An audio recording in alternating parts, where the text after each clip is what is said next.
तो technical analysis की इस सीरीज में आज हम जितने भी टाइप के चार्ट होते हैं उनको समझने वाले। लाइन चार्ट किस तरीके से ड्रॉ किया जाता है उसको हम समझ लेते हैं। जनरली आप इस तरीके का चार्ट स्क्रीन पे देख रहे होंगे। इसमें सारा चार्ट जो पैटर्न जो बना हुआ है वो पूरा लाइन के फॉर्म में ड्रॉ किया हुआ है।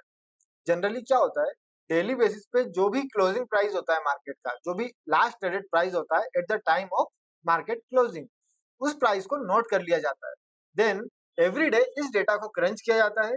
जैसे फॉर एग्जांपल किसी एक तारीख को मार्केट का क्लोजिंग प्राइस कुछ होगा, 2 तारीख को कुछ होगा, 3 तारीख को कुछ होगा। इन सभी प्राइस को point by point tick mark कर लिया जाता है और पॉइंट टू पॉइंट अलाइन कर लिया जाता है लाइन के थ्रू। तो इस चार्ट को कहा जाता है लाइन चार्ट। लाइन चार्ट जिस तरीके से आप स्क्रीन पे देख रहे हैं, ये अभी निफ्टी का चार्ट है, निफ्टी 50 का चार्ट है, करंट मार्केट प्राइस। और आप देख पाएंगे लाइन चार्ट में हमें इसका पूरा स्टडी देखने को मिल रहा है, किस तरीके से स्टॉक ने, निफ्टी ने, इंडेक्स ने परफॉर्म किया है। जनरली आप चार्ट पे जब भी जहां पे क्लिक करोगे उस हिसाब से वो आपको बता देगा कि क्या डेट था, क्या टाइम फ्रेम था, उस समय उसका प्राइस क्या चल रहा था। तो इस तरीके से लाइन चार्ट पे एनालिसिस किया जाता है, स्टडी की जाती है। बट लाइन चार्ट के एनालिसिस बहुत ज्यादा अच्छे नहीं होते, उसमें एक्यूरेट रिजल्ट्स नहीं मिल पाते, जस्ट बिकॉज इसमें मार्केट का टोटल मोमेंटम पता नहीं चलता कि इन अ डे मार्केट क्या मूवमेंट कर रहा है, उसने कितना हाई प्राइस तक ट्रेड हुआ है, कितना लोअर प्राइस तक ट्रेड हुआ है, मार्केट किस प्राइस पे ओपन हुआ था। जनरली क्लोजिंग प्राइस को ही टारगेट करके लाइन चार्ट बनाए जाते हैं। इसमें एक्यूरेसी लेवल काफी कम होता है और इंट्राडे ट्रेडिंग के लिए ये ज्यादा अच्छा नहीं माना जाता। लाइन चार्ट के बाद हमारे पास सेकंड चार्ट पैटर्न जो आता है जिसको हम कहते हैं बार चार्ट। अब मैं इसको कन्वर्ट कर दे रहा हूँ बार चार्ट में। इस तरीके से जो आप बार देख रहे हैं ये होती है बार चार्ट। बार चार्ट किस तरीके से फॉर्म होती है वो मैं बता देता हूँ। जनरली बार चार्ट स्टैटिक बार होती है। इस तरीके से आप देख पा रहे हैं चार्ट, ये जो बार है इसका एक अपर नोज है जिसको हम बोलते हैं हाई प्राइस, एक लोअर नोट है जिसको हम बोलते हैं लो प्राइस।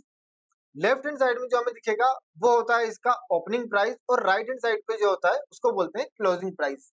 जनरली अगर ओपनिंग प्राइस क्लोजिंग प्राइस से नीचे है तो कैंडल आपको ग्रीन कैंडल या बुलिश कैंडल के फॉर्म में दिखेगी। लेकिन अगर आपका ओपनिंग प्राइस ऊपर है और क्लोजिंग प्राइस नीचे है तो हम इसको एक बेयरिश कैंडल के रूप में देखते हैं। जनरली ये मार्केट के बेयरिश और बुलिश पैटर्न को शो करता है।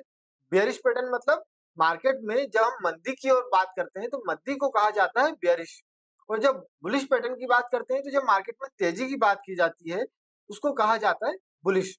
तो जनरली इस तरीके के जो पैटर्न्स हैं ये बुलिश और बेयरिश पैटर्न को शो करते हैं और इसी तरीके के बार्स से पूरा चार्ट परफॉर्म किया जाता है जिसको हम कहते हैं bar chart.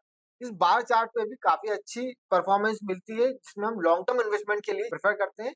Long term investment अगर आपको करना है तो लॉन्ग टर्म एनालिसिस के लिए बार चार्ट काफी अच्छे होते हैं एनालिसिस करने के लिए। लेकिन अगर आप बात करें कि हमें अगर इंट्राडे या शॉर्ट टर्म मोमेंटम्स को कैप्चर करना है और उसके लिए हम कोई पैटर्न देख रहे हैं तो उसके लिए आपके पास थर्ड चार्ट का पैटर्न आ जाता है जिसको हम बोलते हैं candlestick chart pattern. Generally candlestick pattern में कुछ कैंडल्स के फॉर्मेशन होते हैं, जैसे आपको चार्ट पे दिख रहे होंगे कैंडल्स के फॉर्मेशन। ये कैंडल्स में भी एक आप देख रहे हैं कि अपर नॉच है जिसको हम बोलते हैं हाई प्राइस, एक लोअर नॉच है जिसको बोलते हैं लो प्राइस।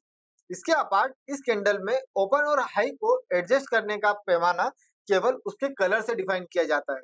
अगर कैंडल बुलिश पैटर्न में बनी है, मींस ग्रीन ग्रीन या फिर ब्लू या व्हाइट पैटर्न में बनी है, तो हम इसको बोलते हैं ये बुलिश पैटर्न है और इसमें क्लोजिंग प्राइस नीचे होगा और ओपनिंग प्राइस नीचे होगा और क्लोजिंग प्राइस ऊपर होगा। मींस मार्केट कम प्राइस से ओपन हुआ था और क्लोज हुआ ज्यादा प्राइस पे, तो इसको एक बुलिश कैंडलस्टिक पैटर्न कहा जाता है।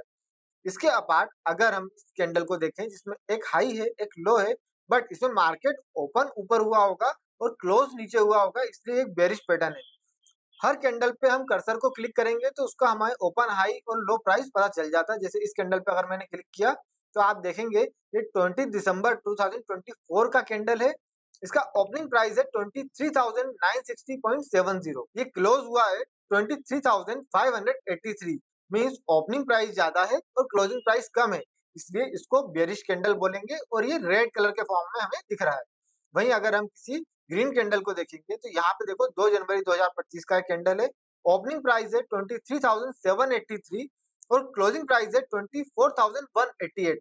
मींस मार्केट ओपन हुआ है कम प्राइस पे और क्लोज हुआ है हायर प्राइस पे, इसीलिए इसको एक बुलिश कैंडलस्टिक पैटर्न कहा जाता है। जनरली यही 3 चार्ट के पैटर्न्स हैं जिन पे एनालिसिस किया जाता है। इसके अपार्ट और भी चार्ट पैटर्न्स होते हैं जैसे कि आपको इसमें दिख रहे होंगे, जैसे रेनको चार्ट, है ना? इसके अलावा वॉल्यूम चार्ट होते हैं। वॉल्यूम चार्ट हम जब एनालिसिस करना आपको सिखाएँगे तब आपको बताएँगे। बट जनरली आप लाइन चार्ट, बार चार्ट और कैंडलस्टिक चार्ट को बहुत अच्छी तरीके से समझ लीजिए। अगर हमें एनालिसिस करना है प्रॉपर्ली तो हमें ये 3 चार्ट की प्रॉपर नॉलेज इन्फॉर्मेशन होना चाहिए।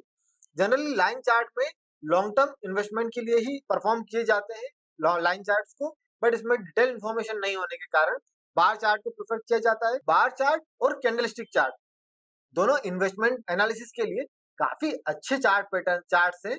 लेकिन इसके अपार्ट अगर आप इंट्राडे ट्रेड करना चाहते हैं या बहुत छोटे मोमेंटम भी कैप्चर करना चाहते हैं तो उसके लिए आप अगर कैंडलस्टिक चार्ट पे अगर स्विच करेंगे तो वो आपके लिए ज्यादा बेटर ऑप्शन होते हैं। चार्ट पैटर्न्स को हमें काफी सारे फॉर्म्स में देखना है। कैंडलस्टिक के काफी सारे पैटर्न्स होते हैं जिनको हमें एनालाइज करने की जरूरत है। तो वन बाय वन हम सारे कैंडलस्टिक पैटर्न्स को एनालाइज करेंगे और उसको बताएंगे कि किस तरीके के पैटर्न का क्या मीनिंग होता है और आपको किस तरीके से उनको रियल टाइम मार्केट में यूज करना है, ताकि एक प्रॉपर एनालिसिस आप कैंडलस्टिक पैटर्न के थ्रू कर पाए। इस कैंडलस्टिक पैटर्न के बाद हम चार्ट पैटर्न्स पे भी बात करेंगे। अभी हमने टाइप ऑफ चार्ट देखे, इसके अपार्ट हमें चार्ट पैटर्न पे भी देखना है। चार्ट पैटर्न में चार्ट का फॉर्मेशन किस तरीके से हो रहा है और वो चार्ट किस तरीके के पैटर्न बनाने के बाद हमें क्या रिजल्ट्स देने वाले। इसी तरीके से हमें इंडिकेटर और ऑसिलेटर पे भी फोकस करना है। सबसे पहले हम कैंडलस्टिक पैटर्न्स को देखेंगे, फिर चार्ट पैटर्न्स को देखेंगे, उसके बाद हम इंडिकेटर और ऑसिलेटर्स को देखेंगे। इसके अपार्ट फिर हमें जरूरी है, फोर्थ पॉइंट हमारा सबसे इंपॉर्टेंट है जिसमें हमें कुछ मेजर थ्योरीज जो मार्केट को रिलेटेड है उन सभी को फोकस करना पड़ेगा और उस पर किस तरीके से हम हमारी स्टडीज को अप्लाई कर सकते हैं और हमारी न्यू थ्योरम्स और न्यू फॉर्मूलेस के थ्रू हम अपना एनालिसिस और रिसर्च बहुत अच्छी तरीके से परफॉर्म कर सकते हैं। उसको स्ट्रेटेजी किस तरीके से हम प्लान कर सकते हैं वो बनाना भी सीखेंगे। तो सबसे पहले आज हमने टाइप्स ऑफ चार्ट को देख लिया। आपको तीनों तरह के चार्ट समझ में आए होंगे मेरे हिसाब से, line chart, bar chart and candlestick chart. अब हम कैंडलस्टिक पैटर्न्स पे फोकस करने वाले हैं। वन बाय वन हम काफी सारे कैंडलस्टिक पैटर्न को देखेंगे जिसमें आपको समझ में आएगा कि कौन से पैटर्न किस तरीके से बुलिश और बेरिश मार्केट को रिप्रेजेंट कर रहे हैं।